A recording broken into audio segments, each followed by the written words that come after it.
Yo, what's going on YouTube? Back again on the MBE Gaming channel here to bring you nothing but excellence. And today what I wanted to do is just take a moment to share my thoughts with you on the NBA Live 19 demo. So without further ado, let's get into it.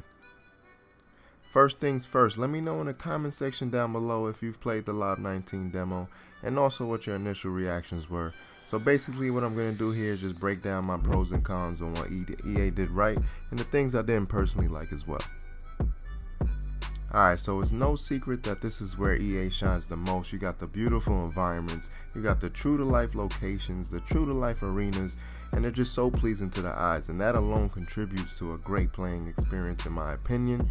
Also, the face scans and player models got a nice upgrade this year as well, and yo, Live 19 is looking better than ever. Now keep in mind, EA is still using the Ignite engine, so sometime in the future when they switch over to Frostbite, man, it's gonna be looking all kinds of crazy. NBA Live 19 got a massive upgrade in terms of the user interface. I'm digging the new sort of, sleek, modern looking layout they got going on with the dark gray background. And then you got the bright contrasting colors. And navigating through the menus is fairly simple as well. All the game modes are laid out for you and it's definitely user friendly. Now speaking of game modes, EA doesn't disappoint here either. In the demo, we're a little limited to a brief start of the one career mode. You got a few live events we can get into, also play now of the NBA and WNBA, but just in limited fashion. There's only a few teams that you can choose, but we also have the ability to customize our own personal court, and that's something new that Live 19 brought this year, and it's pretty dope. But the only downside I see is that I don't think we can use our creative players to come and practice on the court, so that's a little disappointing, but I don't know for sure. It may be something that's going to come in the full game, so we're going to have to wait and see. But at launch, of course, we'll be able to dive fully into the one Ultimate Team live events, 5v5 and 3v3 live runs, and EA has brought a brand new mode to NBA Live 19 called Court Battles.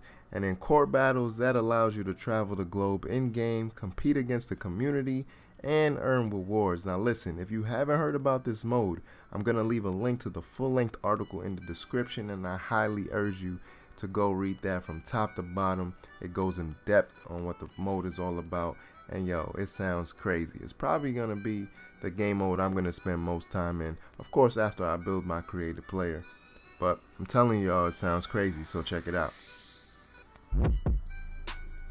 I must say EA did a decent job of making some gameplay changes by introducing what they call the real player motion into the game. Now if you've played Live 18, then you're going to see the difference in Live 19. It feels a bit smoother and not so robotic with the player movement and animations.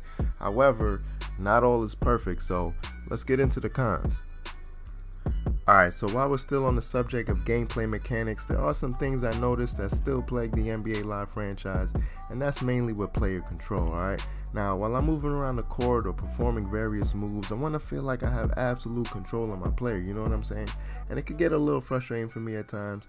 There are a lot of bump animations or animations where you're fighting for position and they just drag on way too long, and you really have no control over them.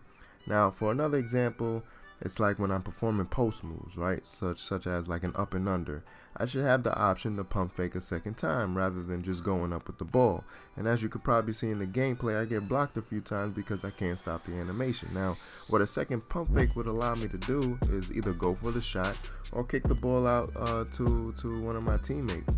But with the automatic animations, you really have no control, and you might get blocked a few times.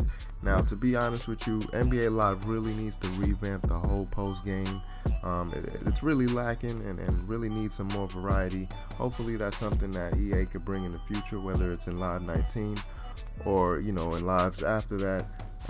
But other than that, the only other thing I can mention as far as things I didn't like with the gameplay mechanics is with the automatic rebounding system. Now sometimes your player would just automatically jump for the ball and get the rebound. Now most of the times you do get the rebound, but for me personally, I'm a center. I like grabbing rebounds on my own, and the automatic animation of just jumping up and grabbing the board kind of throws me off, and you don't feel as rewarding as if you went up for it yourself and got it. Whether it's a defensive rebound or offensive rebound, that's going to contribute to helping the team, and you feel good about it when you can do it yourself. So the automatic rebounding animations, I wish they would go. They were in Live 18 and are still here, unfortunately, but it is what it is. But that's really all the issues that I have so far as gameplay. But let me know if you experience any other issues in the comment section down below.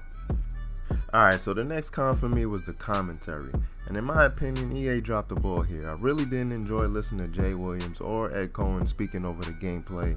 And I get it, EA wanted something new, something fresh, or maybe honestly they just couldn't even pay Mike Breen and Jeff Van Gundy for another year to do the job. But listen, the commentary just sounds too robotic and uninteresting, and that's just in my opinion. And for me, it's to the point where I may just end up turning it off. But at the same time, I don't like playing in silence, so it is what it is. Lastly, I came across a few bugs and glitches that affected my experience just a little bit.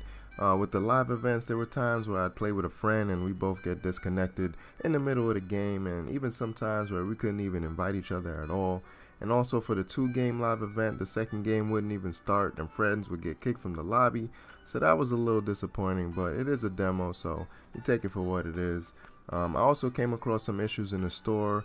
I would go to preview an item such as like the double rubber bands, and even if I purchased them and exited out, it would make the game freeze up in the loading screen. So I had to close the app a few times. But listen, these are all minor issues, but I'm sure EA can and will fix the bugs before official launch on September 7th. But yo, that's all I got for this video. I appreciate y'all for watching, and if you made it this far, let me know in the comments down below. Also, beat up that like button and stay connected by subscribing, because it's absolutely free, right? So yo, I'm gonna catch y'all in the next one. Alright, stay excellent. Peace.